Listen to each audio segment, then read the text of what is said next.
شادیوں میں دولت کا مظاہرہ۔ جی ہاں ساتھیوں، آپ نے صحیح سنا۔ السلام علیکم ورحمۃ اللہ وبرکاتہ۔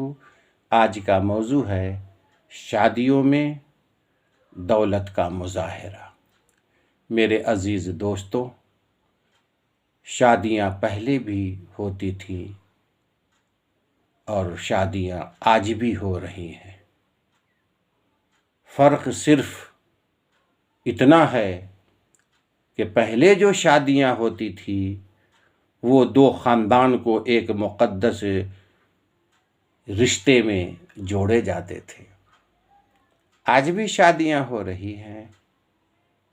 فرق یہ ہے کہ شادی سے قبل اور شادی کے بعد دولہا والے ہوں یا دلہن والے پریشان نظر آ رہے ہیں۔ وجہ کیا ہے؟ کیا خامیاں ہیں؟ ساتھیوں، شادیاں آپ نے بھی دیکھی ہیں اور شادیاں میں نے بھی دیکھی۔ امیروں کی شادی، غریبوں کی شادی، یتیموں کی شادی، محتاجوں کی شادی، نیتاؤں کی شادی، آفیسروں کی شادی، طرح طرح کی شادیاں آپ نے دیکھی ہیں۔ میں نے بھی شادیاں دیکھی ہیں۔ ویڈیو بہت خاص ہے، بار بار سن لیجئے ساتھیوں، محاسبہ کیجئے، سوچئے آخر کیا وجہ ہے کہ شادیاں پہلے رشتوں کے لیے ہوتی تھی اور آج جو شادیاں ہو رہی ہے ان شادیوں میں تنازع ہی تنازع آئے دن واقع ہوتی جا رہی ہے۔ آئیے ویڈیو شروع کرتے ہیں۔ میرے عزیز دوستو، آزادی سے قبل شادی کے ذریعے دو خاندان ایک مقدس رشتہ میں بندھتے تھے۔ آزادی کے بعد شادی اچھے خاصے کاروبار میں تبدیل ہو گئی ہے۔ میں نے صحیح کہا نا ساتھیوں؟ جو لڑکا ایک معمولی ٹیچر کی نوکری کرتا ہے وہ اپنے آپ کو بڑا آفیسر سمجھتا ہے، طرح طرح کی ڈیمانڈیں کرتا ہے، مطالبہ کرتا ہے، لامتناہی مطالبات کا سلسلہ جاری رہتا ہے۔ یہی وجہ ہے کہ شادی تو ہو جاتی ہے لیکن شادی کے اندر وہ باتیں نہیں رہتی جو پہلے شادیاں ہوتی تھی۔ میرے بزرگوں اور میرے دوستوں،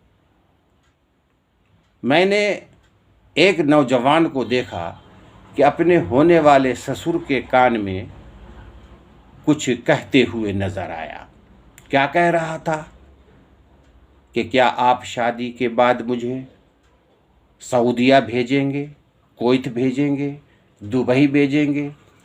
تو سسر نے کہا، بیٹا اتنے پڑھے لکھے ہو، ماشاءاللہ سرکاری نوکر ہو، پھر ولایت یا سعودیہ دبئی جانے کی کیا ضرورت ہے؟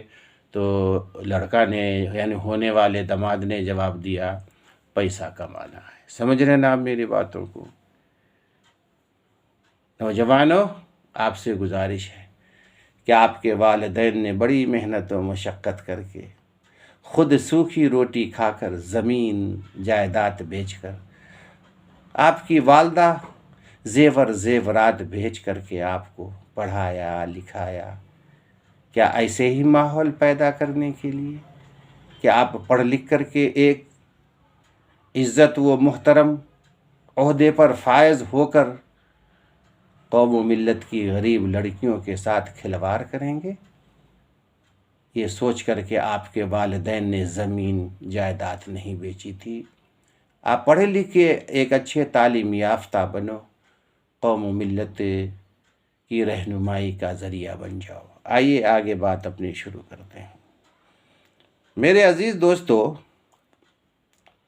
آزادی کے بعد شادیوں میں دولت کا مظاہرہ پوری آب و تاب سے ہونے لگا ہے۔ کچھ عرصہ ہوا کہ میرے رشتہ دار میں ایک شادی ہوئی۔ بس یوں سمجھ لیجئے کہ میلوں تک بجلی کے قمقمے جگمگا رہے تھے۔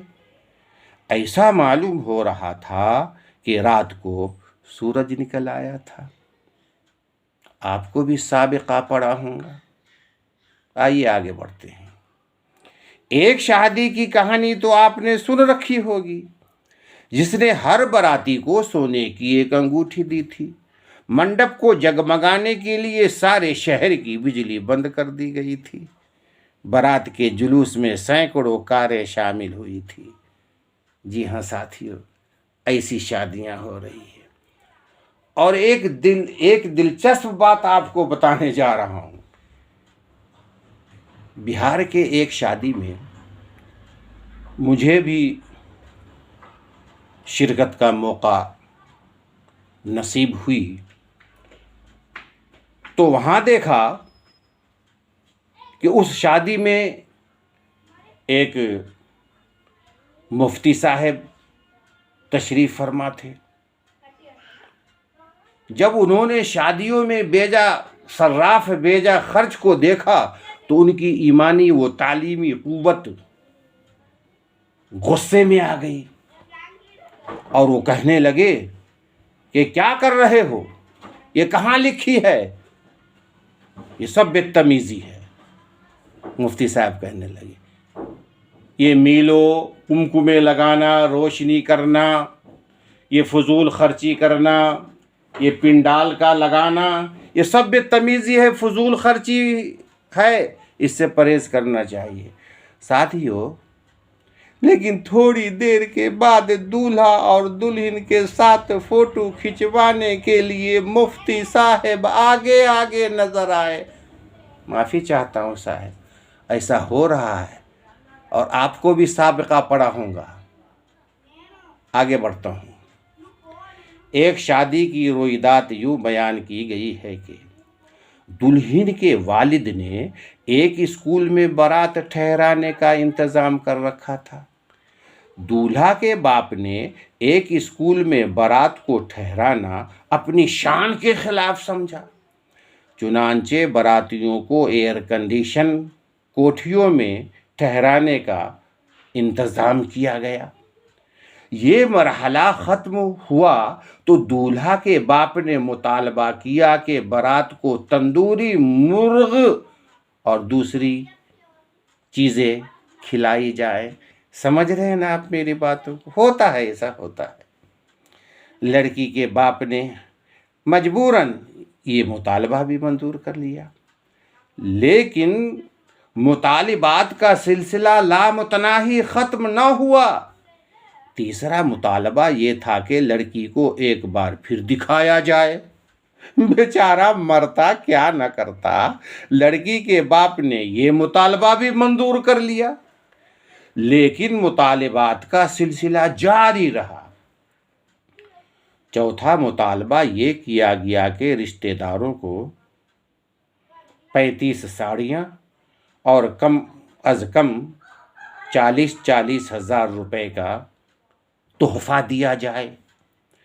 اس مطالبہ نے لڑکی والوں کا پیمانہ صبر لبریز کر دیا اور انہوں نے شادی کرنے سے انکار کر دیا۔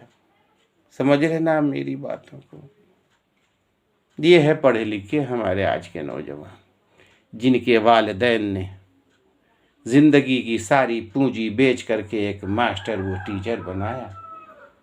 آج رقم مقرر ہے، سرکاری ماسٹر ہے، ٹرینڈ ماسٹر ہے صاحب، کچھ بھی نہیں، 10 لاکھ روپیہ دے دو، ایک 4 ویلر گاڑی چاہیے۔ میں نہیں مانگ رہا ہوں، دیکھو وہ دولہا کے ممی بولتے۔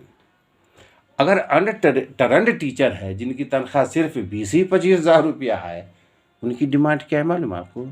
زیادہ نہیں، ایک 25 ہزار روپیہ دے دیجئے نا صاحب، لڑکی والے سے وہ ڈیمانڈ کرتے ہیں۔